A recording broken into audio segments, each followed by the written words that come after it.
Hello, this is Chris with Outlaw Mineral Group, and today we're going to be talking about fake stones. In particular, fake aquamarine. So a while back, we purchased some aquamarine off a dealer that we thought we could trust that would sell us good product. I ended up paying a little bit too little for it, and we ended up with some fake stones. Anyway, the first thing we're going to look at is the shape. Can you spot the difference?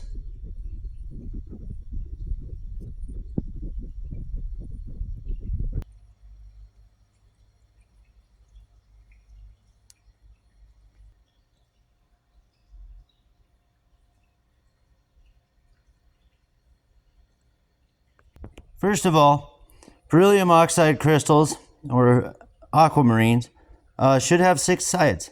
1, 2, 3, 4, 5, 6. 6 sides. This is just kind of a hunk of glass. More akin to a piece of obsidian than actual aquamarine. Next thing we're going to look at is its hardness. Natural aquamarine should be a 7.5 to an 8 in the Mohs scale. We're going to perform a hardness test using a quartz crystal. Will a quartz crystal scratch it?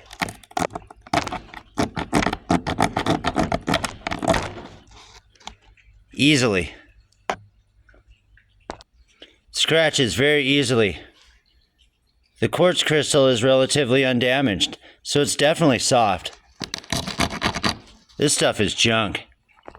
Just for fun, let's see what happens when we scratch an actual aquamarine crystal against it.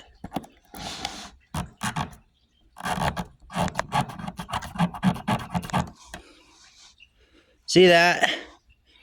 There's no damage at all to the aquamarine crystal. The actual aquamarine crystal.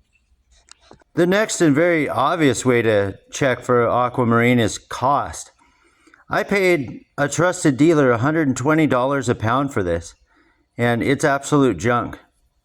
As compared to an actual aquamarine crystal that came from North America, yeah, there's a big difference in cost there. That's an easy to spot fake. And this one is a good deal, believe it or not. Back on the topic of shape, all the beryllium oxide crystals are going to have that shape, 6 sides. Aquamarine, helidor, Bixbyite, and emerald all have 6 sides. The next thing you want to examine for is the weight. Aquamarine is very heavy and has a higher specific gravity, closer to that of like a sapphire. This is really light. It's kind of like glass. It's just... Aquamarine is very heavy, and even with the base on, the base feels almost like nothing compared to the crystal itself. And that base is tempered glass. Another thing you're going to look for is color. Aquamarine has a very bright blue color to it. It should almost have a greenish tinge to it. Beware of unnaturally blue stones. Another thing that we notice about this suspicious piece is that it's got bubbles in it. And my camera's having a hard time focusing on that. But this stone itself does have bubbles. Aquamarine will almost never have bubbles. It'll have inclusions, impurities, and weird little fracture zones, but it almost never has bubble in natural aquamarine. That's extremely rare. On other suspect gemstones, we've been known to perform ethanol tests or different tests to see if we can break down the dye in them and then do a time lapse. Typically, we'll send that video to a suspect dealer and ask them if they can make it right. We won't be able to do that with this one because this is just a blue glass.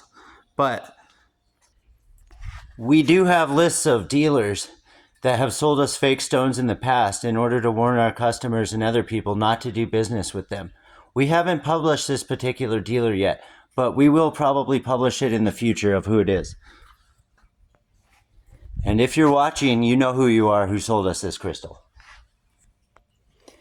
We had even considered the idea of making a show exposing fake mineral dealers just so that the community itself is a little bit better off. In my opinion, if you're a fake mineral dealer, you deserve to be put out of business. It's not right, and it's the customer that gets destroyed in the end. Anyway, we were able to catch these fakes before they went out to anybody, because that could really destroy our reputation as a gem dealer. Hindsight 2020, I've learned not to buy crystals from anyone, especially when it comes with aquamarine, that I don't trust at all. And I thought I could trust these dealers, but sometimes mistakes happen. We have a policy now where we only harvest our own aquamarine. That way we're not buying slave mine stones, and we're not buying fakes. We won't be so trustworthy in the future. Scratch that. Trusting in the future. Sorry, I can't talk today. It feels like a Monday, but it's a Tuesday. Anyway, because of devices like XRF guns and other things like that, we're able to get fully determinative tests to say whether things are fake or not, and then certify that result so that we can confront the dealer in the future with it. So not that we care if we get our money back, we just want to get the fakes out. And if people are out selling fakes, we'd like to buy them just so we can test them and, make it so that other people don't fall into that same trap and make mistakes. So anyway, I'm going to put this aquamarine where it belongs, in the trash. Because it is most definitely a fake. And anyway, if you have any questions as to who is selling fake stones and who's not, please feel free to contact us. We are more than happy to provide you with names and lists of dealers to avoid. And anyway, I thank you all so much for watching. Rock on, everybody. Have a good day.